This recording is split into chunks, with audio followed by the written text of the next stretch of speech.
ابراہیم ادهم رحمت اللہ علیہ واقعی د رب العالمین په بندگانو کې یو نیک بنده تیر شوی دی او وہ بادشاہ ہے کہ اللہ تی چاہتا ہدایت کول غواړي نو هغه ته د هدایت موقع ورکي. دی بادشاہ دی په تخت شاهي ناست دی او د بلخ بادشاہ دی. بلخ او بخارا او سمرقند او تاشقند دا ټول علاقې دي. دته چې الله هدایت کو د دو واقعونو ته هدایت شوی دی. یو واقعه خو داسې و چې دی د شپې ودرې او خوب ویني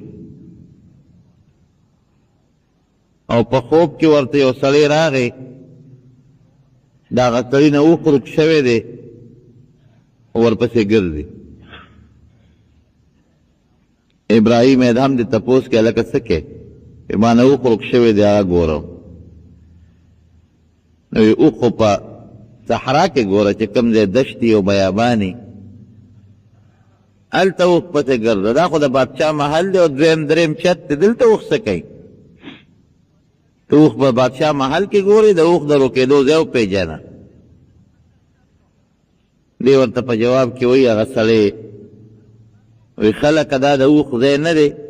دا د بادشاه محل دی وی یو، دا د اوښ د کتو ځای بل ځای دی وی یو. وایي څنګه تا ته دا خبره ناشنا ښکاري چې دلته اوښ ګورم، دا د اوښ د کتو ځای نه دی، د بادشاه محل دی. نو ما ته هم دا ډېره ناشنا ښکاري چې ته الله په دې محلونو کې ګورې. ته چې رب العالمین ګورې او د الله معرفت پسې نښتې نو ته هم دشت او بیابان ته ځې. په دې نعمتونو کې او په دې د دنیا په دې بادشاهو کې ته الله نشي مونتی. یو خو یې داړله یو ټک راغی. دویم یو ځل دې ناستو په خپل دربار کې یو فقیر راغی، یو نیک انسان، د هغه د دې مخ دونه روب و چې هغه په دروازه راغی نو چا کې جرأت نو چې چا ورته ویلې وي چې مه راځه ودرېږه. نیک په یو دروازه دننه شو، بلې له لاړ په هغې هم دننه شو، بلې له لاړ په هغې هم ورننوت. یو څوکیدار کې دا زړورتیا نه وه چې ده ته یې وی چې یاره ته دا ته څه کوې او په کوم طرف روان یې. نیغ راغې د بادشاه د ابراهیم ادهم د تخت مخې ته ودرېد. خلک هم حیران شو، هم حیران شو. ورته ویې لکه څه کې؟ وی جي مسافر یم او دا سری د هوټل راته لګوندې ښځې ښکاره شو دلته راغی، هوټل ته راغله. هغه ورته خو سری نه ده، دا څه شی دی؟ ساده سړي یا سری هوټل خو چې ته ښار کې ګوره، بازار کې ګرځه ورپسې، دا خو هوټل نه دی. وی دا څه ځای دی؟ وی دا خو د بادشاه محل دی. وی ښه؟ وی ستا نه مخکې دلته څوک ناستو؟ وی زما پلار. وی د هغه نه مخکې دلته څوک ناستو؟ وی پلان کې. وی د هغه نه مخکې څوک ناستو؟ وی پلان کې. وی د هغه نه مخکې؟ وی فلان کې. وی چې په یو ځای دومره خلک تیر را تیر شي او لاړ راشي نو دا سری نیته شي. سری خو هم دې ته وایي چې کله یو راځي کله بل راځي کله بل راځي. یاره ګورې ډېره هوښیاره خبره. زمونږ دا دنیا ګورې دستری یو کور دې ستا نیکه جوړ کړی او ستا پلار پې راغی، پلار دې ته لاړ ته پې رالی، اوس دې ته روانې ستا اولاد به پې راځي. یو ځمکه د خپلې شورګرې او میرې وګورئ، دا ځمکې ابادې کړې چا دي؟ چا پکې کار کړی و؟ لاړل مړه شو نور پې رالل، هغې وکرله مړه شو لاړل نور پې رالل. هغه ته څو پشت او پیړۍ به په دې ځمکو تېر شوي. هغه خلک چې چا لومبې په دې ځمکو کې کار کړي وي او دا دربونه یې لرې کړي او وړې پې ستړې کړی دی او غاقور او مانجونه یې پکې کړي دي، نن به د هغې د هډوکو هم ګورې پته نه لګي. د دنیا مثال دغه دی. دنیا خو داسې یو څیز د دنیا چې دې دنیا پسې ته څومره نښلې که نه، دا درته ګورې دا حقیقت ویم. هغه مره به دا دنیا تا لرې تا نه تښتي به لاس به د ځان بدله نه درکوي. خو که دې دنیا ته تا شا کړه او تا تې منډه کړې زه ته قسم خورم چې دا دنیا به ستا د خپو له راځي، دې خپو له به دې راځي. دا یوازې پیسه نه یادو، د دنیا هر یو عزت، د دنیا هر یو جاه و جلال، د دې دنیا هر یو څیز ته ته شاکه، ته ته تخت تا پسې را منډې وی، او چې ته ورپسې منډې وی وی وی وی وی نو قسم دې ګورې که را وینیسې، دا دله ځان نه در کوي. دا جندي مثالونه دي. یو مولانا زکریا صاحب رحمت الله علیه په دې تقریر ترمذی کې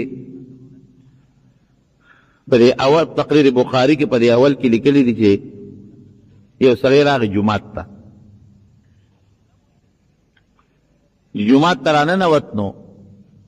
د جومات په یو ګوټ کې یو کس ناست عبادت کوي، الله بل ګوټ کې بل ناست عبادت کوي، بل ګوټ کې بل ناست عبادت کوي، بل ګوټ کې بل ناست عبادت کوي، درې ګوټونه ډک دي. دی راغی دیم یو ګوټ کې کېناست عبادت یې شروع. ته خو چې دا درې والا څنګه عبادت کې زه به هم کوم. دې کې یو ښځه راغله، هغې سره مزېداره خوانچه د خوراک او پکې قسم قسم پولونه او غوښې او هډوکي او د دنیا خوراکونه پکې پراته دي. خوانچه یې یوله هغه ګوټ کې چې کوم یو بزرګ نیک سړی ولاړ دی هغه ته یې مخکې ونیوله او ته یې جدا وخوره، صیب دا واله، صیب دا واله، صیب دا واله. اوس دا اشنا چې دا کوم دی ګوټ کې ولاړ دی اوس اوس په سترګو په دې ترس کې ګوري چې خدای خو اوږې دی ښه د لوږې نه جومات ته تللی دی. یاره چې دا دې سړي نه به څه پاتې به شي او که نه، یاره چې ماله به کله را راشي، یاره راوبېړي که به یې راونړئ. اوس دې سترګو به یې ترس داسې ورته نیغ نیغ ګوري. هغه نور دوه کسان لګیا دي خپل عبادت کې پروا هم نشته. نو چې کوم سړي ته دې جنۍ دا خوانچه نیولې ده چې هغه ته یې غوښه وخوري هډوکي راوالي او همدغه ښځه پې ولي، نو ته یې نه جي خیر خیر دی نو چې هغه غوښه راوالي هډوکي تش کي نو هغه هډوکي راوالي هم دا جنۍ پې ولي. حیران دی چې عجیبه خبره دا څونه په مینت ورته لګیا د خوراک پې خوري او هغه ته چې کم هډوکي یا کم شی زیاتې کېږي هم دا پې ولي او دې ورته اوس نیغ نیغ ګوري او په دې اړه کې سوچ کوي چې په ما به راځي که به نه راځي، ما له به هم دا خوراک راوړي که به راونړي، سترګې ورته وازې نیولې دي. اخره کې دله راوړه دې ورته اوس برن برن ګوري خو چې راویله د دې اړه کې دا سوچ کړی چې دې خلکو دا دستور به نو چې هډوکي نه غوښه وخورې نو په هډوکي به هماغه کور به ولي، دا به دستور یو طریقه او رواج به د دې خلکو نو ده چې څنګه غوښې ته ګوتې کړي دي او هغې جینۍ څه چل وکړو، هغې جینۍ د هغه دریو کتاو نه چې کومه رکیبۍ کې کوم شی پاتې شو په ډېر عزت یو ځای کړو په یو رکیبۍ کې واچو سر یې پې کېښود، دله هغه نه ورکوي، دله یې بل شی ورکوي چې ور یې کړه چې څنګه غوښه پې وکړو هډوکي راواغه چې شلک شو هغه جینۍ سې وویشت، هغې هغه پانچا خوا کړه او راپاڅېده او د مړی نه یې ډېره ونیو. خدای بېخ وباسه ما به له په مینه او په محبت باندې خوراک راوړه، قسم قسم خوراکونه راوړل او چې خېټه دې ډکه کړه مړه دې کړه نو په هډوکو ما ولې اوس ورکړې دې ورته وایي زه ته نه څه خبر یم. خو هغه نورو دریو کسانو دغه چل وکړ، زما هم دا خیال و چې دا به د دې وطن دستور به وي، رواج به وي. نو ما ځکه دا چل وکړو چې غوښه مې ته وخوړه، هغې هم په هډوکو ویشتې ما هم پرې ویشته، خو هغوی ته خو دې غږ نه کوو، فرد هغې لګیا وې د هغې مینت پرې کوو او زه هم په ما دې را کېښودې او زما د مری دې راله خفه کړو ځمکې ته دې را وغورځولم دا ولې. دا جینۍ ورته وایي ته ما ته یې جینۍ وی نه وی زه انسان نه یم، زه دنیا یم دنیا او زما په دې خوانچه کې چې دا ته سویتینې نو دا ظاهري خوراک نه دی، دا د دې دنیا دا نعمتونه دي، دا ما کې هغه نعمت دی او زه دنیا یم. دغه درې کسان دې دنیا ته شا کړې ده نو زه یې پسې ګرځوم، ما پې ولي بیا هم ورکوم، ما نه تښتي بیا هم ورپسې ګرځوم او چې را ننوتم نو د هغه ځای نه ورته تا برندې سترګې نیولې چې هغې له مې وړه نو تا دې ته کتل چې ما له به راوړي که به نه راوړي. نو چې دا څوک غواړي ګورې هغې له مونږ نه ورکوو، ما چې څوک غواړي هغې له ځان نه ورکوم، ما چې څوک نه غواړي هغې پسې ګرځوم، دا حقیقت دی. مولانا رشید احمد گنگوہی رحمت اللہ علیہ جماعت کے ناستے یو سیٹ راغی داسې د اشرفو یو ډکه تیلی راوړله د سیټ مولانا صاحب ته پیش کوي صاحب دا والا دا ستا شوه وایي زما نه ده پکار زما خپل اپوی و چې دی په ما امتحان کوي سبا به راپسې پراپیګنډې کوي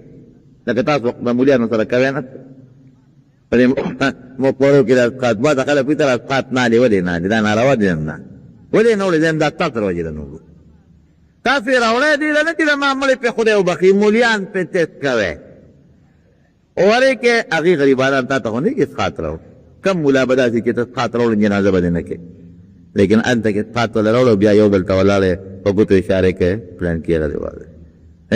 پلانکي والی هغه دې پلانکي دونه راغی هغه دې پلانکي دو ظالمانو راوړی یې ولې چې مولیان پې شرموي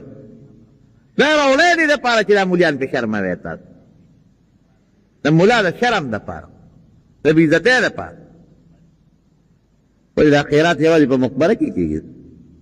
د خدای کور جوړېږي 5 روپۍ نه ورکړې خوا کې د غریب د لږې مري 10 روپۍ نه ورکړې هلته یې 15 پیټۍ په مخه کړي دي هم د ثواب دپاره نه مونږ ډېر خلک یې غریبانان یې مړې پکې وشي نو مونږ ورته همدا ووایو چې لکه غریبې مه کوه وایي دا خلک به څه وایي د خلکو دپاره وایي خیراتونه هم منځونه هم غرق دي او خیراتونه هم غرق دي بس الله دې رحم وکړي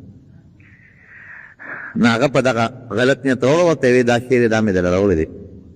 دا پیسې دي وي زما نه دي څه وجدان دي په کار طالبانو باندې ویښه وي چې دا پلیت مال زما په لاس چې په خپله ورته وي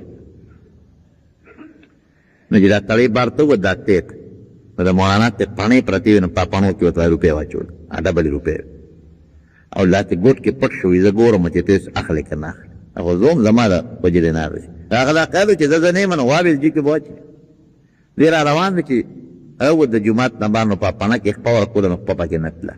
چې ویې کتل نه روپۍ پکې پرتې نو هغه پاڼه یې چتې کړه په هغه ځای یې وتندلې ای ګنده ماله داسې وایي ای پلیته ماله چې څوک در پسې لګیا دي د هغه نه منډې وې او چې څوک درته مخ نه راړی د هغه د تیزار هم سلامونه کوي دا ګوره حقیقت دی دنیا پر چې څومره ولګي د دنیا جاه جلال د دنیا چې څه دي ځان به نه درکوي خو چې څومره ته ځان تختی نو هغه به دا دنیا راځي او ستا دې خپله به ځان رارسوي دا تضاد حقیقت دی نو خبره دا ده ابراهیم ادهم رحمت الله علیه چې دې ته وکتل چې واقعي د دنیا خدا مثال دی یو پې ځو بل پې راځه نه هغه غونډه باسته یې پرېښوده د الله شو هر څه یې پرېښودل نو چې پرېښودل نو یو ځل په لاره باندې روان دی یو جومات ته وخت شپه ده نو جومات کې چې خلکو منځو کې دی ناست دی د الله عبادت کوي نو جومات کې کوم خادم هغه پسې راغی کاکا وځه نو دی ورته وایي چې زه خو مسافر یم زه به شپه دلته کوم وځه وایي نه بسه وایي ګوره زه مسافر یم او د شپې ته مې پرېږده چې دا شپه تېره کړم وایي شبه شبه وځه اکثر دا مسافرو باندې هم سړی اعتماد نشي کول مسافر خو چې جومات کې پرېږدي یوازې نه بهتر هم درنه ننته به وړي پخوا به مسافر رال جومات کې به دېره کړل اوس یې پرېښودی نه یو کال زمونږ په دې بدرخیلو جومات کې یو مسافر د شپې راغلی و دلته کې زمونږ هغه نرۍ لاله وه تور دلته اوسېدل هغې غریب وله نوې بستره راوړه ویې مې چې یاره مسافر دی او ډېر نیک سړی دی نو نوې تولۍ بړستن مې ډک کړي و امې وله راوړه چې ستا رالو مسافر هم نه تولۍ بړستن هم نو په چا اعتبار کې د خدای کور هم قسم نه ګورې که مونږ د پیسې دپاره پرېښود د هغې بېعزتي یعنې چې زما په کور کې یو شی پروت چې څوک یې پټ کړي نو که پردي میزیم دا تا زما بېعزتي وکړه زما ځای کې یو میلمه راغی چا وله ډب ورکړ زه نه یم والی هغه پردی سړی و زه به یم دا تا زما ځای بېعزتي وکړه د خدای د کور بېعزتي ګورئ الله د کور نه چې د شی پټ که که دا د جومات دی او که پردی دی دا سپلی خلک نه پټوي یو ځل تلو صدر ته هلته کې یو مولود شریف و هغې له چا بوتلی وم یو پروګرام و نو شپه مې هلته وه یو سړی راغی دا سپلی مال راکړه چې دلی سنبال کړ مې زه خو ښه سړی وله مې ورکړه سهار چې تلم سپلی نه وي یو ځای غریب منډې وه بل ځای وه هلکه دلته یو سړی و هغه وي دا څوک وم یو سړی و چې راکړه چې دلی سنبال کړم وایي به سنبال یې کړی اوس نو څه غواړې بله ورځ زما په خیال چې یو میاشته شوه دې پېښور ته سره خوا کې یو کلی دی نوم یې نه علم هلته چا تقریر له بوتلې ومه یو سړي رانه سپلی واخېستې او ډېرې قیمتي وې ما له چا دوبۍ نه راوړې وې قیمتي کېړۍ وې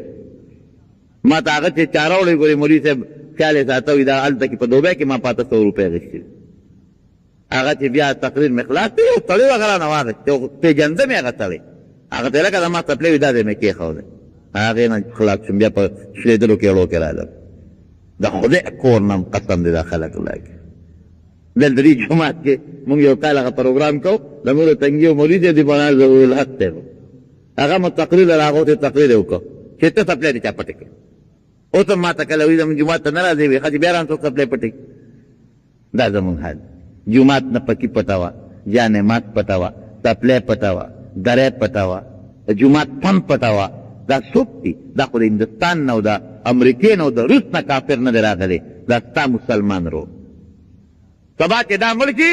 دوا ورته وکړې چې خدای یې وباسي زه جنازه کوم او ته وله منډې وې او څښاک دی او خیرات دی او صدقه ده او دا مردار به خدای بخي څنګه موږ دعاګانې وله بیا کړو درې ورځې څلور ورځې کټونو کې هغه ته هم خلک ناستي دوا ورته وکړي خدای نه ویرېږي هرونه خلک کې د الله یره پیدا کړي د الله د کور عزت وساتئ د الله د کور د بېعزتۍ نه ځان وساتئ الله یې زموږ کورونو کې د عزت واچوي نه وایي چې هغه دې ورته وایي زه مسافر یم وځوئ د مسافر یې جومات نه به څه پټ کړې وایي د مټه یې ونیوم او پوړو ته یې راښکلم او د پوړو نه یې راغورځولم ما پوړو چتې وې ځمکه لاندې وه نو یو یو سر به مې د پوړی راته و ډاقار به یې کو د ځمکې د ریخله راوستل چا دې تپوس وکړه ابراهیم ادهم ته خو د الله دپاره بادشاهي پرېښوده او ډېر سخت یې برداشت کړې رښتیا چې سړی د بادشاهۍ په جون کې وي او ماشوم د بادشاه غېږ کې لوی شوي او بیا په صحرا او په دستر شي وي په تا داسې یو ورځ چې په زندګۍ کې د خوشحالۍ ورځي او ډېره د سکون او د اطمینان او د خوشحالۍ ورځي بادشاهۍ کې یا د ګدایۍ کې کومه ورځ در باندې خشته تېره شوې وي رښتیا را باندې ویې وی صرف په زندګۍ کې یو ټیم ورځ نه یو ټیم په ما ډېر زیات خشته او د اطمینان او د سکون تېر شوی دی او هغه وخت پسې ډېر خفه یم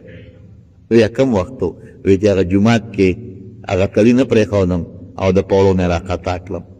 او د جومات یوې پوړۍ نه مې سر راته او ډک به یې کو او دغې وخت کې د الله تعالی د ذات او د الله تعالی د صفاتو زما د زړه ته او زما د ذهن ته هغه کم کیفیات او خوشحالی راتلې دغه ما چې ته په خپل ژوند کې نه دي کړي د الله دین د کې خدمت کې چې څومره کړاو درته رسېږي نو الله هغې کې هم تل ډېرې لویه ترقي او ډېره فایده ورکوي بهر کې نو دنیا هم د الله نعمت دی خو چې سړی پرې د الله شکریه ادا کړي او الله پرې راضي کړي او چې کم د دنیا مال او دولت دې کې سړی رب العالمین راضي نه کړي نو دا ګوره د خدای قهر او غضب دی نو دا خو فایض احمد هغه واقع شروع کړی ما واورېده نو هغې کې مې دوه درې خبرې درته وکړې زمونږ یو اهم میټینګ و په هغې په ما لږ ناوخته شو الله دې زمونږ نه راضي شو خپلو ملګري تپوس کړی و چې دا سړی چې بیت الله شریف ته لاړ شي نو دی به په کومه دروازه باندې روږدېده ځان دا خو زمونږ بعضې کتابونه وایي چې دې بیت الله شریف ته اصل مسله درته ووایم یو خو زموږ د خلکو خبرې دی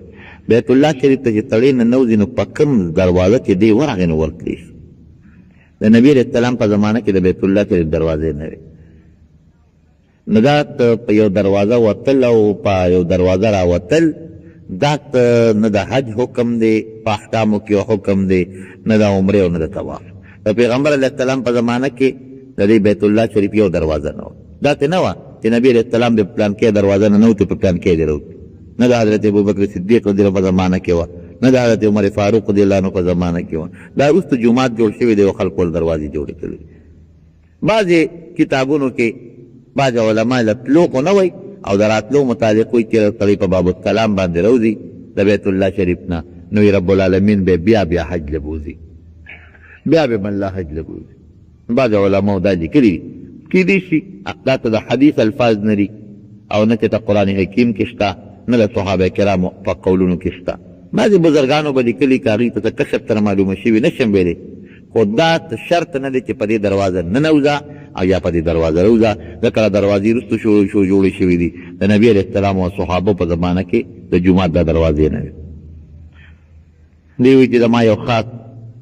حاجت دی دعا غواړي الله دی ستا دغه حاجت چې شریعت سره موافق دی نو الله یې درله پوره کړي که یو سړی وي د رکوټ اختر په میاشت کې عمره وکړي بیا مدینې منورې ته یا بل خوا چې حج فرض کېږي که نه په دې حج نه فرض کېږي ته بعضې علما وایي داسې خو چې کومه راجحه مسله ده مولانا شریف علي تانوي رحمت الله علیه په خپله فتاوه کې لیکلي ما درته حواله درکړه چې که څوک عمرې له لاړ که د حج د رکوټ اختر په میاشت کې ولې نه نو په ده باندې حج نه فرض کېږي که د مخکې نه پې حج فرض یو مالدار وي ماته پې فرض دی په دې تلو پې نه فرض کېږي په ما د رمضان د روجو قضا د ورځې کمې دي نو زه غواړم چې د شوال د نفلي روزې ونیسم او بیا د شوال د نفلي روجې میاشت خو درنه لاړه تېره شوه او د نفلو نه دا فرض مخکې نیول پکار دي د شوال کې د خپلې فرضي روجې ونیسه الله به د نفلو هم درکړي د شوال د هغه ثواب به هم درکړي او غاړه به دې خلاصه شي هسې نه ته په نفلو کې ورو کې او پکې مړ کړې نو فرض به دې په ذمه پاتې شي فرض روجې مخکې کول پکار دي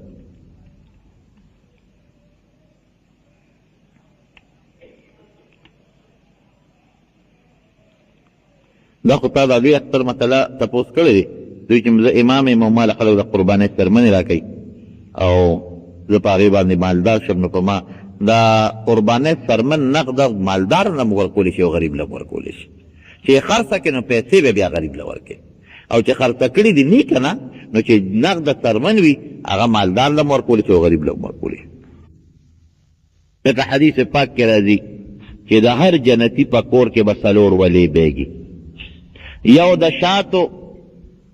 یو د پیو یو د خالصو اوبو او یو د شرابو خو د جنت شراب به داسې نی لکه د دنیا شراب خوند او لذت به پکې وي نشه به هم پکې نه وي چې سړی نشه کي او د سر دا چکر او سر دا قصې به هم پکې نه به سر باندې چکر راځي او نه به نشه راځي سړی به بلکل لکه چې عامې اوبه څکي خو خوند او لذت به د شراب وي او اوبه به کمې اوبي نو نبی علیہ السلام فرمایي اوبه به داسې خشته یخې وي لکه د واورې برابر او داسې به خوږې وي لکه د شاتو برابر او تکې سپینې لکه د پیو خالص د اوبه به او خالص صفا پی دا به په جنت کې بیږي وله به د هر جنتي په کور کې نو صحابه کرامو تپوس وکړه د نبي علیہ السلام نه چې د الله رسوله په دنیا کې خو چې ولی په هغې کې خطی د جنت په دیولو کې خطه شته که نشته وی او د جنت په دیولو کې خطه شته خو هغه به مشک او عنبر به خوشبویي به کوي وی صاحب د دنیا په دیولو کې خو قطقانې وي کاڼي پکې لاندې چې کاڼې پکې نه هغه ولم خوند نه کوي دا نري نري کاڼي هغه لا تور کوي وی او د جنت په دیولو کې دننه به کاڼي وي خو هغه به یاقوت او زمرد او مرجان به دا به د هغه ولو دننه کاڼي به اونی بوټي د جنت داسې میوه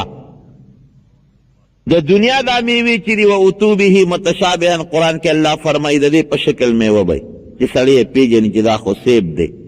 دا کیله ده دا مالټه ده خو په ورکوټیوالي کې به دومره نی لکه د دنیا دا چې ده ولې ځکه هلته انسان به ورته غټي دلته زمونږ قدره کوټې دی او هلته به د هر جنتي قد 10 گزه به اوږدې دی او 3.5 گزه به دی د دنیا په گزونو پلنې ولې د جنت هغه خوشحالۍ خو دا وجود بسي او د جنت خو د یو سیب درته وشو کوي نو هم به ستا هفته کې به خلاص نه کړی شي نو چې میوه غټه ده چې وجود وله غټي چې ښه په سر او په خوشحالۍ باندې هغه خوشحالي سړی برداشت کړي نو 10 گزه اوږد زمونږ په گزونو 3.5 گزه پلن به وجودي هغې له به میوې هم غټې غټې مزېدارې لیکن د جنت میوه به داسې نه چې د دنیا میوه دی هغې کې څخه میوه نشته چینجې پکې نشته پیکه پکې نشته او ستغه پکې نشته، خشته میوه به مزیداره. اونې خطو تم پکې جت نشته چې کومې میوې ته د چا زړو شي هغه میوه به نیغه راښکته شي او د انسان دې خولې ته به راورسي او ته به یې روشوکې. اینځلو ته یې ضرورت نشته چې دا زه ووینم په دې دوړه ده او دا ګند دی، نه پاکه صافه میوه، خو چې تی سینګ روشوکې په حقه ځای به هغې کې په هغه ساعت بله میوه زرغونه شي، بله به پکې وشي. دا د جنت میوې دي، هر قسمه میوه ده، هر موسم میوه دا تا ته په جنت کې ملاویږي. یو صحابي تپوس کړي د الله رسول په جنت کې دوړه شته؟ وی او، خو د دنیا د خورې دوړه نه، دوړه به سي ابه زعفراني. زعفران څومره قیمتي شی دی او څومره خوشبویه دی. جنتي ده چې الله تعالی کم کور جوړ کړي، د ادنا جنتي کور چې د ټولو نه کم جنتي. حدیث پاک کې راځي دا مسلمانان چې کم بدعمله دي دا به جهنم ته لاړ شي، نو جهنم نه بیا الله وباسي چې د چا ډېره ګناه ډېر ساعت به تېروي، که د چا لږه ګناه ده لږه موده به تېروي. د ټولو نه اخیري سړی چې په جهنم کې پروت دی مسلمان، چې ده د دومره زیاته ګناه بل چا نه کړی، دی به ته الله په آخر کې راوباسي. نور به یې له ده نه مخکې دا لږ لږ ګناهګار دا به یې ایستی وي، دی به اخري هغه غټ ګناهګار چې د ده نه زیات ګناهګار بل څوک نه، خو یاره ایمان یې وي، دی به ته الله راوباسي د جهنم په دې غاړه به یې کښېنوي. نو دی به وایي چې یا الله شکر دی تعالی حمد دی چې د دې مصیبت نه خو دې خلاص کړم، په دې غاړه به یې ناست دی. نو چې سړی د لوی مصیبت نه خلاص شي د کوټې ته غاړه ایږدي، چې په دې غاړه یې کښېني د جهنم ته به ګوري، وایي د الله لوی حمد دی چې تا نه خو د خدای خلاص کړم. نو چې څه موده تېره شي نو دا نور وجود به یې ټیک شي او دا مخ له به یې هغه تو راځي، دی به یا الله یو سوال درنه کوم، د دې جهنم نه مې دا مخ بل طرف ته واړوه، ډېر ګنده شی دی او ډېر سخت د عذاب شی دی او ډېر تو راځي مخ یې راله وسوځو، دا مخ را دی بل طرف ته واړوه، بس دا سوال درنه کوم. نور الله تعالی لوی حمد دی چې د غم نه دې خلاص کړم. الله دې مو ساتي، ګوره ډېره ګرانه خبره. الله رب العالمین به ورته فرمایي بنده دا مخ به دله روانو، خو هسې نه چې بیا بل سوال وکړي، وایي الله بل نه غواړم، دا یو سوال مې قبول که مخ مې راواړه او بل یو پوټی شی نه غواړم. وایي ګوره وایي وعده مې ده. الله به فرشتو ته حکم وکړي راوړی دی بل طرف، نو مخ به دی بل طرف ته راواړی، نو چې دا مخ دی بل طرف ته راواړی دا فضا به وویني. ده خو به په لکونو کاله په جهنم کې تېر کړي، په زرګونه کاله به یې تېر کړي، هر څه به ترې د دنیا هغه خوندونه یېري. چې دی وویني دی به حیران شي چې یا الله دې خوا هم خلک شته،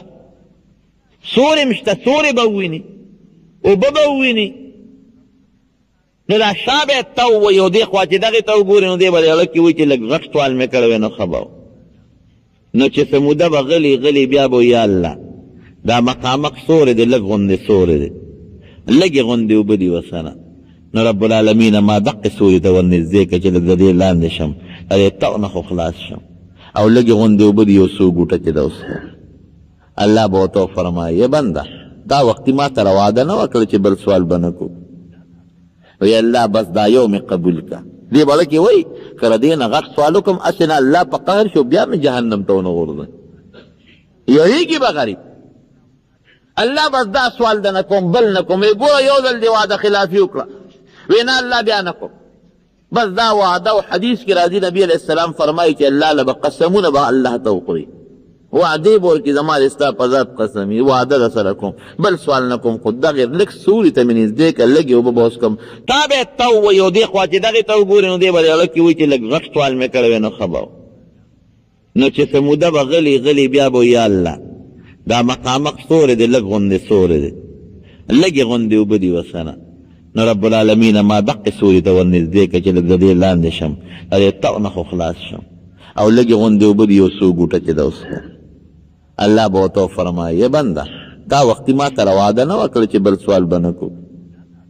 وی الله بس دا یو مې قبول کړه. دې بله کې وایي که د دې نه غټ سوال وکړم هسې نه الله په قهر شو بیا مې جهنم ته ونه غورځوي،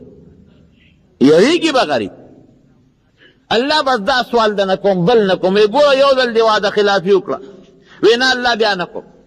بس دا وعده او حدیث کې راځي نبی علیہ السلام فرمایي چې الله له به قسمونه به الله ته وخوري وعدې به ورکړي زما د ستا په ذات قسم وي وعده در سره کوم بل سوال نه کوم خو دغې لږ سوري ته مې نږدې کړه لږې اوبه به اوس کوم د جهنم تاو والم زرګونه کاله او جهنم کې سوځېدلې یم چې الله لږې اوبه خو اوس کوم نو به الله تعالی به ورته بیا وایي چې ښه نو دا به دې قبول کوم خو بل وي نه بل سوال نه کوم فرښتو ته به حکم وکړي را پرېږدي هغه لږ سوري له به راشي چې راشي د جهنم د تاو نه خو خلاص شو مخ یې خلاص شو شی یې خلاص شو اوبه به موسکي دا زړه یې یخ شو هلته به ناست وي چې داسې نظر وکړي او د هغې نه غټه ګوره اونه به وویني د دې اوبو نه به ډېرې اوبه وویني دا به لږې یخي هغه به ترې زیاتې یخي لکه به وایي اوهو بیا دې غلطي وکړه بنده که دغه سوال دې کړی وی نو ښه به دا به څه کېږي نو غلی به غلی اخر کې وي راشه الله دې زما سوال ته وکړه یا الله یو سوال درنه کوم بیا څه وی بنده الله ګورې خبر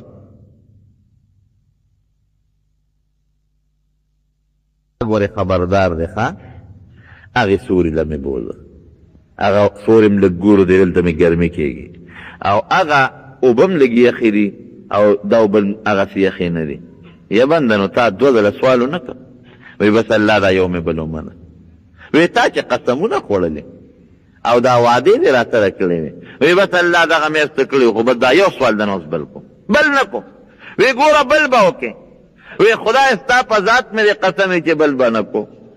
یو قسم نه دوه نه حدیث کې راځي قسمونه به وخوري او یو وعده نه حدیث کې راځي وعدې به الله ته مخکې کوي چې بل نه کوم خدا مې بس ومنه بس دغه غټ ګور سورې دی بس دغه یو چې نصیب شي نو لکه چې جنت هر څه راته میلو شو نو هلته به الله نږدې کړي هغې کې به دې لامبي هغې کې به کیمني خو چې هلته ور نږدې شي د جنتیانو دا شور به واوري او هلکه دا خو د دیوال ناخوا شورم شته دا جوړه جنت دی ښه زما ملګري جنتیان جوړ دی کې دننه ناست دي او دا څو شو دا سوال خو مې بیا نیمګړی کړی دی چې دا سوال مې کړی دی اوس دې غریب په دیاله کې دا سوال کولی دی چې ما جنت ته نږدې دننه که هسې نه که جنت غواړم او الله غوسه شي واپس مې دې دوزخ ته رونه غورځوي چې قال ناشکره د لوی بلا مصیبت نه مې خلاص کړي لو جنتونه غواړي تا کړی څه دي د الله خو یو خبره ده چې الله سره خو سړی حساب کتاب نشي کولی وی رب العالمین داسې یو سوال دنه کوم ډېره موده به چپي بیا څه وی یا الله د جنت دې دروازې ته مې ورنږدې کړي لیکن مې ډېر یاران دوستان دي چې هغوی خو ووینم نو الله به ورته بیا فرمایي بنده نو تا اوس قسمونه ونه خوړل وعدې دې را نه کړه چې بل سوال به نه کړو نو بل سوال دې وکړه یو ځل دوکه بیا دوکه څومره دوکه بازې نو دی به بیا الله ته قسمونه وخوري چې بس الله دا اخري ځل دې نه پس بل سوال نه کوم چې مې وکړه چې څه دې خوښې را سره وکړه او قسمونه هم درته خورم خو الله دا یو سوال مې قبول کا چې دا خپل ملګري خو په دې جنت دې دروازې نه لګوي نه نو بیا به قسمونه او وعدې وکړي نو الله بیا راوړي د جنت دروازې ته به مخامخ کړي نو چې کښېني او د جنت هغه هر څه وویني خوشحالۍ وویني جنت کې هغه میوې وویني په جنت کې هغه خوشبویه وویني هغه خپل یاران دوستان وویني نو بیا کوم ځای په ځان ټینګېږي نو بیا به غلی به نو یا الله یو سوال دنه کو بنده بیا څه وی ویلې جنت ته مې خیر دی ور داخل کړې دیوال سره به کښېنم خو چې لږ ورننه لږ به مې وردننه رب العالمین په دغه ځای کې وخاندي حدیث کې راځي الله داسې وجود نشته لکه زما ستا چې دی هغه الله د شان سره مناسب دی خو د الله خندا د الله خوشحالي ده الله به وخاندي نبي علیه السلام وخندل پخپله وی الله به وخاندي او وی به چې ما اغدرک یا بني آدم بني آدم څه دوکه باز دی څه وعده خلافي څومره قسمونه دې خوړه څومره وعدې دې وکړه چې بل سوال نه کوم او چې یو دې قبلوم بل نو دی به یا الله اوس دې وخت کې څه وایي یا الله ما خو خپل سپېره بنده مه جوړوه که نه په جنت ته خو چې بار دی خو سپېره دی نو الله ما سپېره مه جوړوه ما نیک بخته او دا یو سوال مې بس قبول کو دی جنت ته مې ور داخل کا نو رب العالمین به ورته خوشحاله شي او جنت ته به داخل کی نو الله به ورته څه وایي وایي ښځه وایه څه غواړې جنت ته خو داخلوم خو څونه جنت غواړې نو دی وی دونه غواړم دا غواړم دا غواړم دا غواړم نو وی نه نورم غواړه شابه نو نبی علیہ السلام فرمایي چې د ده په لږ کې څومره تېرېږي الله به ورته نورم غواړه نو دی به هغه غواړي نو چې دی هغه وغواړي که نه نو بیا به ورته رب العالمین وفرمایي بنده دا شی وغواړه الله به ورته یادوي دا وغواړه دا وغواړه دا وغواړه دا نو چې الله ورته څیزونه یاد کړي دی ټول وغواړي نو رب العالمین به ورته وفرمایي وی زه چې دا تاسو غوښتل دا مې هم دله درکړل او ردې لس چنده دله درکوم زه جنت ته داخل شه نو ابو هریره رضی الله عنه د حدیث راوي دی وی دا په ټولو جنتیانو کې د لاندې مرتبې جنتي دی نورو مرتبې دنه زیاتې دي او دې جنتي ده چې الله څومره جنت ورکړي ابه د دنیا لس چند دی لس چنده د دنیا دا دنیا ټوله چې راغونډه کړه دې لس چنده جنت د ادنا جنتي دی نو ته به چې دی به پې څه کوي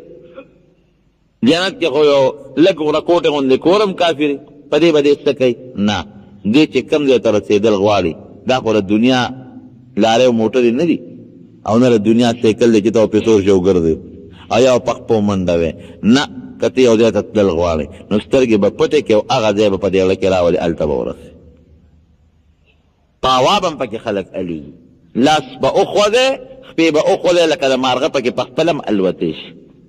الله به دله کرسی هم درکړي د کرسی نه مراد لکه دې زمانې د جزونه دي هغه زمانه کې خو جز نه کرسی به الله درکړي په کرسی به کښېنې او چې کوم طرف ته ستا زړي په هغه کرسی به ناست دی هغه به والودي او هلته به ځي نو کرسی نه مراد د دې زمانې جزونه شو مثلا یا بل یو څیز شو او چې کوم خوا ستا زړه مني نو هلته به رسي نو په ډېر زر په سکندونو کې سکند نه مخکې له دې نه ته کراچۍ ته هم رسېدی شي او دې نه ته سعودي عرب ته هم رسېدو دومره ځای کې رسېدی شي نو داسې انسان ته چې دا کومې خوشحالۍ میلاویږي نو دله لږ ځای نه دی پکار دله ډېر لوی ځای پکار او د الله په دربار کې خو له دې څیزو څه کمي نشته یو میږی دی مثلا زه مثال در کوم او ستا په کور کې دننه دی میږي وي دنیا خو همدغه ده چې دا زه کوم ځای کې ګرځم که میږي ته څوک ده وایي چې نه لاهور هم شته او پېښور هم شته او کراچۍ هم شته او سعودي هم شته نه وایي ده لیونی که روغ هغه ته خو دغه خپله دنیا ښکاري چې کوم ځای کې دا میږي چکر لګوي د هغه ذهندانا دي چې دا سوات هم دی او سیند هم شته او اون هم شته او دریابونه هم دي او دنیا هم ده او امریکا هم ده او کابل هم دی او برطانیه هم ده میږي دا چېته مني ولې ځکه د میږي هغه دماغ دونه محدود دی چې کوم ځای ګرځي هغه وي دنیا هم دقه ده دقه رنګې ګورې زمونږ او ستاسو دماغ هم دي زمونږ مثال د میږي نه هم کم دی مونږ ته حقه دنیا ښکاري چې څومره زمونږ نظر لګي لیکن داسې انداز دی لکه میږي ته چې دا بار دنیا شته خو هغې نه مني هغه عقل یې نه دی دقه رنګې دغه جنتونو خوشحالۍ د رب العالمین شته خو زمونږ او ستاسو عقل یې نه اخلي دا نا جنتي دی هر انسان له به رب العالمین حدیث کې راځي دوه او یا ښځې په جنت کې ورکړي هغې ته حورې ویې حورې دوه او یا دا د هر انسان دی او هغه حورې به دومره خوبصورت وي حدیث پاک کې راځي چې د هغې د فنده نلې به بار ښکاري هغې کوبس کې نه هغه اوبه پکې بار ښکاره کېږي او د هغې په سر چې کوم سرپیچک او لوپټه ده نبي علیه السلام فرمایي د هغې قیمت د دې ټولې دنیا نه او دنیا کې چې څه د هغې نه زیات دی نبي علیه السلام فرمایي جنتي ښځه چې کومه خوشبویي پورې کوي که د هغې خوشبویۍ دومره اندازه لکه چې په نوک د پاسه یې کېدی نوک د پاسه خو ډېر معمولي شی راځي دومره خوشبویي د دنیا ته راله نو د دنیا د ګوټ ګوټ پورې به دا خوشبویي خوره شي څوک به د خوشبویۍ د لاسه ژوند هم تېر نه کړي او حدیث پاک کې راځي نبي علیه السلام فرمایي یو جنتي ښځه که دا خپل مخ دې دنیا ته راښکاره کړي یو جنتي ښځه ابه دومره برېښنا کوي لاشرقت صبحات وجهها ما بین المشرق والمغرب وی د هغې د مخ دا شغلې او پلوشې به د مشرق نه مغربه پورې د دنیا روښانه کړي دا الله تعالی جنتیانو له مقرر کړی جنت کې به بازار لګي بازار هغې بازار کې به څه میلاویږي هغې کې به شکلونه میلاویږي شکل زه اکثر طالبانو ته دا ویم که یو سړی د دنیا کم نعمت حاصلول غواړي نو الله تعالی ورکوي چاله ورکړي چاله نه خو چاله خو یې ورکړي که یو سړی د هغه وي بادشاهي نو ډېرو خلکو الله بادشاهي هم ورکړو یو سړی وي نو زما دومره زره جربه جایداد نو ډېرو له خدای دا م ورکړی. یو سړی وي ما له دومره مال نو ډېرو له الله دا مال م ورکړی. لیکن که یو سړی دا وي چې زما دا خپل شکل نه دی خوښ، زما د فلانکي د سړي په شان شکل خوښ دی، دې دا حاصلولی شي؟ نه. د چا چې څنګه رنګ د تور دی که سپین دی همغه به وي، چې څنګه یې سترګې دی همغسې به وي، چې څنګه یې خوله ده همغسې به وي، چې څنګه یې غوږونه دی همغسې به وي. دا نه په اوټونو تا ته شکل بدلېدی شي او نه په پیسو بدلېدی شي او نه په دواګانو دی بدلېدی شي. بس دا الله یو فیصله کړې ده، خپل شکل په یو طریقه نشي بدلولی. لیکن جنت کې چې بازار ته ورشي هلته به شکلونه لګېدلي په شیشو کې بد، دانچې به ډیزاینونه به نو خلک به ګوري. نو که ستا په هغه کې یو شکل خوښ شو چې دا شکل زما خوښ دی، نو هغه دروازه به کړکۍ کولو کې او په هغه شکل کې به ورننوځي او مقه شکل به یې جوړ شي. شکل هم ستا په خپله خوښه دی. زما خو داسې پوله نه راخوښه ده، بل شان مې خوښه ده. دا رنګ مې نه دی خوښ، دا رنګ مې ځان له خوښ دی. دا اندازه مې نه راخوښه، دغه اندازه مې خوښه ده. نو چې کم شکل دی خوښي، کم رنګ دی خوښي، اقصې به شي. خو یار یو څیز دی، داسې نښې نښانې به د خپلې الله پاتې کوي چې په هغې د هغه خپلې ښځې وپېژني، چې د پېژنګلو نه ځي. شکلونه به هم درته میلاوېږي. او د جنت په بازار کې خرید و فروخت نشته چې ته شی واخلې او تا ته په خپل کور کې میلاوېږي. د جنت بازار کې به جنتیان یو بل سره ملاقات کوي، یو به یو بل سره میلاوېږي، بل به بل سره میلاوېږي، او داسې به خوشحاله یو بل سره لکه نبی علیه السلام فرمایي نه هلته بیماري شته. دنیا کې په سړي غم بیماري ده، بیماري نشته. نه هلته عمر تېرېدل شته چې په کوم عمر یې هم په هغې دی. نه هلته مرګ شته،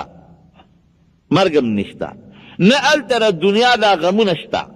که دنیا کې یو سړي د پلار یو بل له وجلي که نه، او دنیا کې یو بل سره روانه وي هلته به رونی. بس د دنیا دا بغضونه دا په دنیا کې پاتې. هلته به یو ورورولي وي، لکه سړي یو سړي رچې دی داسې به لکه وروڼو منځ کې م اختلاف کیدی شي، د سړي زړه کې خو اختلاف نه کن، داسې به لکه یو انسان. هېڅ اختلاف، بغض، حسد، روانې جګړې، فتنې دا به بلکل نه. لاړې پکې نشته چې لاړې وتوکې، لاړې ماړې نشته په هغې کې. د پوزې دا بلا چې خلک توکي دا پکې نشته. لوی او دسماتې نشته، رکوټې او دسماتې نشته هلته. چې سړی موړ شي یو اګرمې به وکړي، د هغې نه به هم داسې خوشبویي لاړه شي چې د دنیا خوشبویي هغې ته نه رسي، بیا به وږي شي. خوله به تې وځي، خو خوله به یې داسې خوشبویي کوي لکه د بهترینو خشته خوشبویۍ په شان خوشبویه به نه به موتیارې تړلې ورځي، نه به لویه دسماتې ورځي، نه پکې لاړې توکل شته، او نه پکې نور څه ګندونه مندونه شته. دا قصې پیسې په جنت کې نشته. نو سړی به خوشحاله، همیشه خوشحالي به، نه د ډاکټر ضرورت شته او نه د بل څیز ضرورت شته. او چې کومې محلات دي محلات، نو د کور یو خښته به د سرو زرو وي، بله به د سپینو زرو به. او داسې محلات به چې دننه نه به بار ښکاري، بار نه دننه. نو صحابو په زمانه کې خو دا قصې نه وې، هغوی به دا به څنګه اوس د تاسو په خپله ولیدل د شیشو دا محلات دي، کله دننه ناست دي، بار ورته ښکاري، بار نه دننه ښکارېږي. داسې اعلی محلات دی. نو چې دی جنت ته لاړ شي یو بل سره به ملاقات وکړي. نو په هغه ملاقات کې چې کور ته بیا راشي، نو ښځې به دوی ته وګوري، نو دوی به د دوی به نوره خوشبویي او خشتوالی زیات شوي، او د ښځو به د دوی نه زیات هغه خشتوالی ښکاره شوي، زیات شوي به. او په هفته کې یو ورځ لکه څنګه چې زمونږ د دنیا افتر او مونږ د جمعې مانځه له راځو، ګورې په جنت کې شپه نشته، یو شان ورځ ده، یو شان ورځ به شپه پکې نشته. نو چې هفته کې د هفتې په اندازه باندې یو ځل بیا ټول جنتیان راغون شي، ټول به ځي یو ځای ته چې ډېر د خوشحالۍ ځای ده، ټول به ځي. چا ته به د سرو زرو کوسۍ لګېدلي، چا ته د سپینو زرو، چا ته د نور، چا ته د زمرودو، چا ته د نورو څیزونو اعلی اعلی کرسۍ به او په هغې به ټول کښېني. او څه ته به ځي؟ د رب العالمین دیدار له به ځي چې الله ورته خپل ذات وښایي. نو ټول به ناست دي کې رب العالمین به ورته خپل ذات مبارک وښایي، خپل لایق شان سره. نو نبی علیه السلام فرمایي چې هغې کې به دونه خوند دي چې کوم جنتي په جنت کې 80,000 کاله د جنت خوشحالۍ تېرې کړي، 80,000 کاله په خپلې وینا کېږي. نو هغه د او یو زرو کالو خوشحالي د الله تعالی د یو سکند په دیدار به تیره شي. دومره د الله په لیدو کې خوند او خوشحالي ده. للذین احسنوا الحسنى وزیاده. کم سړي چې په دنیا کې ښه عمل کړی دی د هغې به الله وله ښه جزا او ښه بدل هم ورکړي او خپل دیدار به هم ورکوي.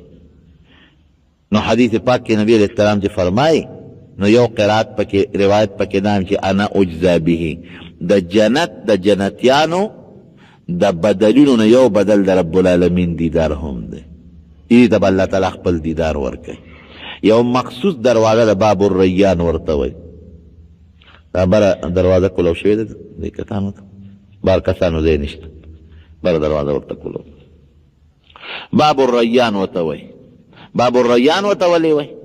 دغه ځای به یو خشته نهر مزیداره وله بیږي.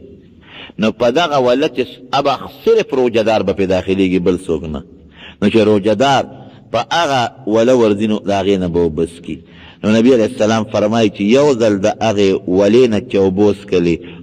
عمره به بیا تږي نه شي.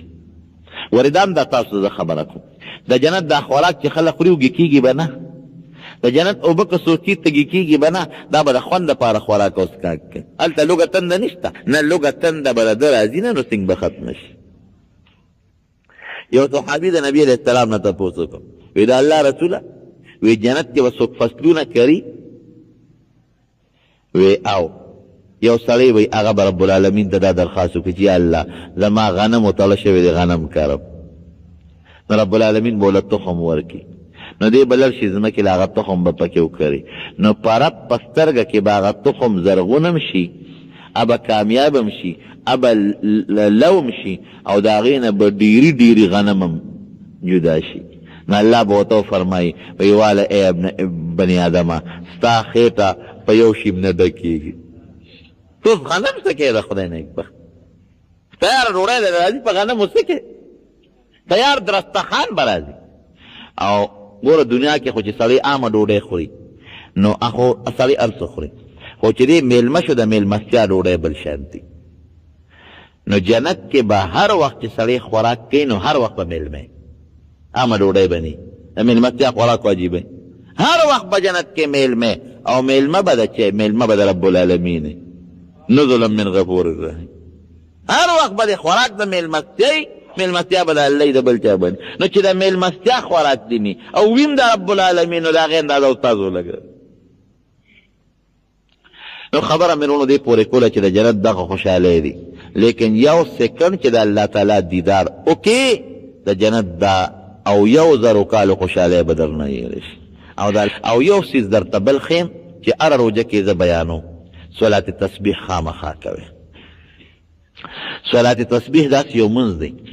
چې نبی کریم صلی الله علیه وسلم خپل تر د حضرت عباس رضی الله عنه دا د پیغمبر علیه السلام څخه کتره دی خپل او ډیره انتهایی محبت د نبی علیه السلام ده سره او د پیغمبر علیه السلام سره دومره مینه وه د نبی علیه السلام سره چې پیغمبر علیه السلام په مکه مکرمه کې نو د مینا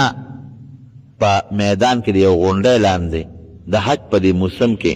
د مدینې شریفې خلک راغلي و نبي علیه السلام له دعوت ورکړ وی ته موږ سره مدینې شریفې ته لاړ شه دلته یې دا خلک تنګئ او موږ سره مدینې شریفې ته لاړ شه بس هلته به موږ حفاظت کوو څوک درته غږ هم نشي کولی. نو پیغمبر علیه السلام ورسره فیصله وکړه هجرت یې کوو. نو د عباس رضی الله عنه هغه وخت لا کافر مسلمان شوی نو دی راغی ودرېده وی د مدینې خلکو یو خبره درته ګورې کوم اگر چې زما او در واره دا دین مې د یو بل نه جدا دی خو خبره درته دا کوم چې ګورې تاسو دې خپل وطن ته بوځئ دلته خو د دشمنان ډېر دي خو د یو مضبوط قوم دی نو د هغه قوم په وجه دته څوک غږ نشي کولی. هسې نه که دې تاسو بوت هلته خو قوم نشته څوک یې ضرر ورته ونه رسوي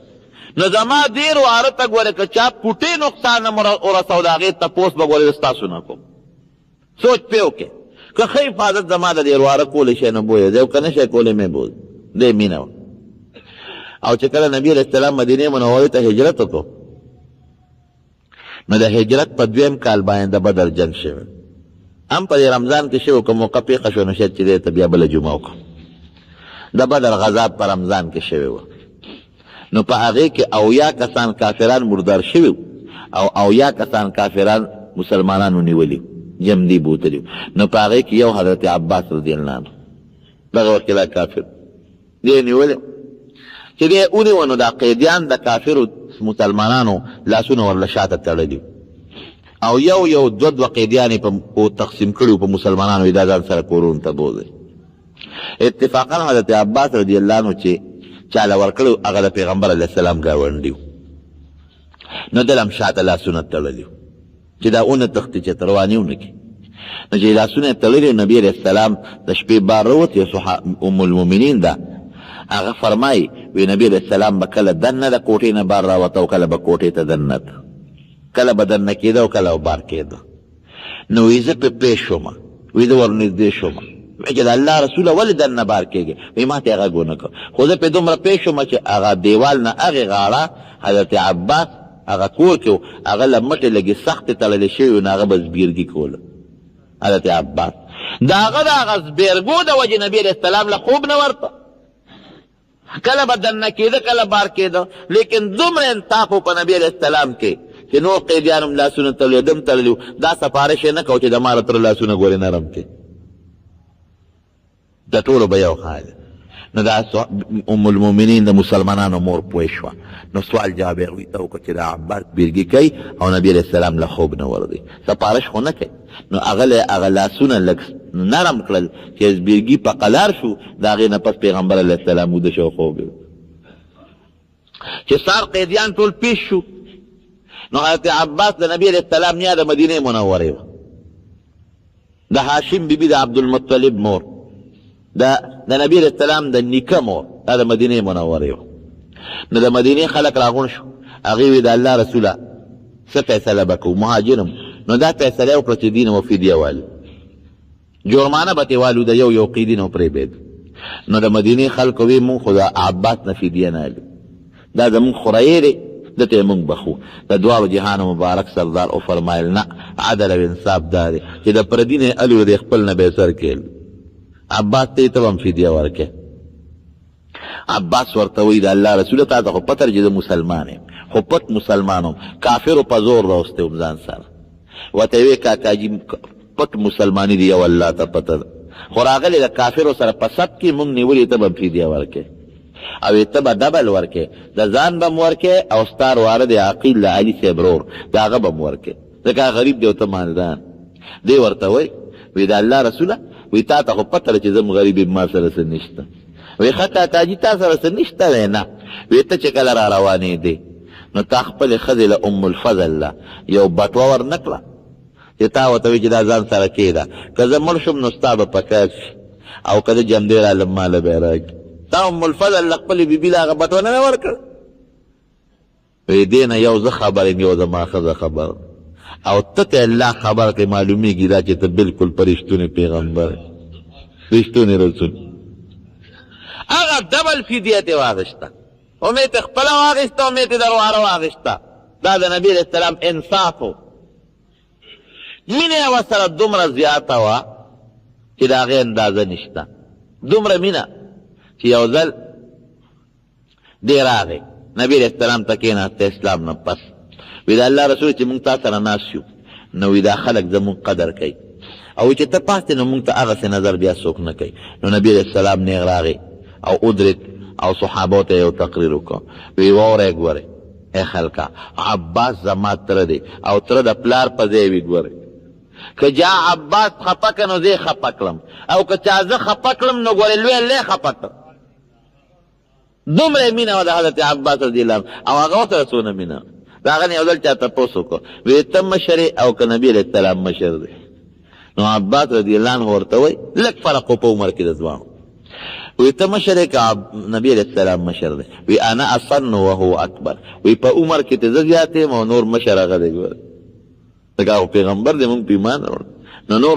مشري د نبي علیه السلام ده یاره عمر ته زما زیات. دغه حضرت عباس رضی الله عنه یو ځل نبي علیه السلام ځان سره کېنه دومره چې نږدې کریم وي او مینه هم وي نو د پیرزونې شی به ورته ښایي وی کاکاجي یو شی درته نه ښي یو ډالۍ دله نه در کوم دا ګوره د نبي هم الفاظ یو څیز درته نه ښیم، یو ډالۍ نه در کوم، یو تحفه نه در کوم، داسې یو څیز نه در کوم چې لس قسمه ګناهونه د الله وبخي. کاکاجي وي داسې شی به در کم که تا هغه وکړو نو واړه او لوی ګناهونه، زاړه او نوي، پټ او ښکاره، دا به درته الله تعالی ټول دا ګناهونه وبخي، لس قسمه به درته الله وبخي. او بیا ورته نبي علیه السلام فرمایي چې کاکاجي که دروازې کولی شي روزانه یې کوه، که روزانه نشي کولی نو په هفته کې یو ځل کوه، که هفته کې نشي کولی میاشت کې یو ځل کوه، که میاشت کې نشي کولی کال کې یو ځل وکړه، او که کال کې هم نشي کولی هر کال نو عمر کې یو ځل پرې خامخا وکړه. نو صلات تسبیح یې ورته وښو. نو ګوره نبي علیه السلام کوئی لس قسمه ګناه پرې معاف کېږي، او ورته فرمایي چې روزانه یې کوه، روزانه نه نو په هفته کې کوه، که نه میاشت کې کوه، که نه عمر کې یو ځل. صلات تسبیح څه شی دی؟ د څلورو رکعاتو نفلو نیت به وکړي. عام نفل چې څنګه ته کې 4 رکعاته نفل، او هغه وخت کې به دا مونځ کې چې کوم د وخت کې نفل صحیح کېږي، نفل چې کوم وخت کېږي، چې کوم وخت کې نفل نه کېږي دا مه کوه. لکه د تار دغه نه پس د نور د سبا د خطو نه پس به نه کې تر نور خطو پورې. بیا چې کله نور راوچت شي نو بیا کولی شي تر د ماسپښینه پورې، ماسپښین نه پسې تر مازدیګره پورې کولی شي، او د مازدیګر د مانځه نه پس تر ماښامه پورې بیا نه کې، او د ماښام نه پسې هم کولی شي، د شپې هم کولی شي. نور خطو وخت کې نور چې په دې منځ ودرېږي او نور چې پرېږدي د 3 وختونو کې بیا نه کې. 4 رکعاتو نفلو نیت به وکړي. عام 2 طریقې حدیثو کې دي، خو چې کوم اسانه طریقه راغله درته ښیم. نو چې ته سبحانک اللهم وبحمدک ووایې، وتبارک اسمک وتعالی جدک ولا اله غیرک، نو 15 کرته به ووایې سبحان الله والحمد لله ولا اله الا الله والله اکبر. دقه پورې حدیثو کې دي سبحان الله والحمد لله ولا اله الا الله والله اکبر. دا بسم الله پکې په سر کې په سورې تسبیح کې نشته، ښه ای تراو کې په تاسو وایي سورې تسبیح کې نشته. سبحان الله والحمد لله ولا اله الا الله والله اکبر. دا دي یو ځل کو سره ولا حول ولا قوه الا بالله نو خیر دی، روایت کې شته، لیکن مشهور روایتو کې دقه 4 کلمې دي. 15 کرته به ووایې، بیا به اعوذ بالله بسم الله او قرات به ووایې. نو چې فاتحه او قل هو او اخلاص کې او لا رکوع لنیتلی د رکوع د تلو نه مخکې به 10 کرته ووایې سبحان الله والحمد لله ولا اله الا الله والله اکبر. نو چې بیا قرات اخلاص کا او رکوع ته لاړې نو په رکوع کې به 10 کرته ووایې. د رکوع هغه تسبیحات کوې که نه وې، او که هغه نه هغه ته مخکې ووایې که وروسته ووایې خیر. 10 کرته په رکوع کې چې د رکوع نه پاسې سمع الله لمن حمده او ربنا لك الحمد اوه دا غي نه پس به 10 کرته وې. بیا چې سجدې له لاړ شي په یو سجده کې 10 ځله، سجدې نه چې کېنې الله اکبر وې نو 10 کرته به وې. بیا په 2مه سجده کې به 10 کرته وې. نو دا په یو رکعت کې 15 کرته جوړېږي. او که یو ځای کې د هیر شو، لکه په یو سجده کې د هیر شو مثلا، نو ورپسې چې بل کوم نږدې دی هغې وخت کې 20 کرته به وې. او که مونځ کې خطا شو سجده سهوه کې نو په سجده سهوه کې نشته. او شمېرې به یې څنګه؟ نو چې لاس دې تړلي د یوې ګوتې له زور ورکوه، لاسونه خو یو بل له پاسه پراته دي، دې بلې له زور ورکوه، دا شمېر دی. یا لاس ته ویزان دي نو په دې زنګون دې لاس څخې دي په دې رون، نو یو ګوتې له زور ورکوه. یا په سجده کې وي نو یو ګوتې له زور په ځمکه ورکوه، خپله درته شمېرلی کېږي. دا به په 4 رکعاتو کې پوره کړي. بیا چې 2م رکعت ته پاسې بسم الله نه مخکې به 15 کرته وې، یعنې اول ځل په لومبي ځل کې 15 کرته دي او نور ټول 10 کرته دي. د رکوع د تلو نه مخکې 10 کرته، په رکوع کې 10، قومه کې 10، رکوع نه چې پورته شي، دواړو سجدو کې 10 کرته، او د دواړو سجدو په منځ کې 10 کرته. دا خامخا کوي. روزه رب العالمین ډېر مهربانه دی، خو کوشش وکړئ چې الله تعالی نه راکوي او په کومه طریقه مونږ الله نه خوشحاله، خو مونږ الله خوشحاله نه کړ. د رمضان د میاشت کې ور یو اخیری ټکی درته وایم، نبی کریم صلی الله علیه وسلم په دې لومبه پوله قدم کېښود، وی آمین. نو په 2مه چې قدم کېښود نو وی آمین. نو چې په 3مه پوله کېناست نو بیا وی آمین. مونږ خو په دې میاشت پوله کېنو او نبی علیه السلام به په دې 3مه پوله کېناستی. نو چې کله هغه تقریر نه فارغ شو نو تاسو صحابه ته تاسو کو درې درته امین وي. مونږ خو دعا و نه لرو. وی دا جبرئیل علیه السلام راغی نو ماته دا وی چې هغه انسان چې دا هغه مور پلار جم دی وي او دې دومره مور پلار خوشحاله نکي د هغې دومره خدمت ونکي چې د مور پلار د خدمت د برکت نه ځان جنت ته ورسوي، نو الله دې تباه کړي. دی به د مور پلار دومره خدمت کوي چې د مور پلار د خدمت د وجې په ځان جنت ته بوځي، او چې ځان جنت ته بونه ځي نو خدای دې تباه کړي. نو مې چې امین. ښه دویم ځل یې دا وایي چې ستا نوم د چا مخکې واغېستی شي او دې ورباندې درود ونه وایي، نو هم خدای تباه کړي. نو مې چې امین. نو د نبي صاحب نوم چې واغېستلی شي نوم یې احمد او محمد دی صلی الله علیه وسلم، نو یو ځل پې درود شریف ویل ګورې واجب دی. او که په یو مجلس کې بار بار ویل کېږي، لکه ته یو ځای کې ناست دی او بار بار یو نعتخوان وایي یا یو مقرر وایي، نو لومبي ځل باندې درود واجب دی، په دویم ځل بیا مستحب. او چې په درېیمه پوړه مې خپه کېښودله کېناستم، نو وایي چې د رمضان میاشت په چا راشي او دې پکې دومره عبادت اونکي چې په الله ځان وبخي، ډېر هم خدای تباه کړي. نو مې چې امین.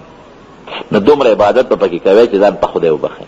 او که دومره عبادت هم اونکه نو مقدس فرشتې خیرې کړي دي او په ټولو پیغمبرانو کې مقدس پیغمبر پې ګورې امین ویلی، نو خامخا عبادت وکړي. مونږ بس زمونږ بسي د دنیا چې روزګار کې او کاروبار کې نوم تسبیح لاس کې اړولی شي، په ګاډي کې ځې نوم ته تلاوت کولی شي تسبیح اړولی شي. مونږ فضول به یو په یو دکان کې ناست بل په بل کې ناست، یو په یو لاره بل په بله لاره، یو جومات کې بل بل جومات کې، یو د پټي په یو پول او بل په بله پوټه، یو بل سره غیبت. دې نه جوړېږي څه. نو دا مهرباني وکړئ چې تاسو الله پکې یاد کړئ او عبادت پکې وکړئ. په رمضان کې الله به راضي شي، الله به درله لوی اجر درکړي. رب العالمین دې موږ له مور او پلار د چا مړي نو د هغې قبر لتلی شي، او د هغې دپاره دې تلاوت کولی شي ثواب دې ورته بخي، مونځ کولی شي ثواب دې بخي، صدقه دې کوي او ثواب دې وله بخي. دا ډېره لویه خبره ده. رب العالمین دې موږ له په رمضان کې او په نورو میاشتو کې د عبادت کولو توفیق راکړي. دا زمونږ دلته کې یو ګاونډي دی سبحان الله لور بیمار دی او دعا غواړي، رب العالمین دې وله شفا ورکړي. الله دې جوړ کړي، ډېر خدمتګار سړی دی او ستاسو خصوصا د زمیندارو کې ډېر لوی خدمت کړی دی. رب العالمین دې وله شفا ورکړي، الله دې جوړ کړي.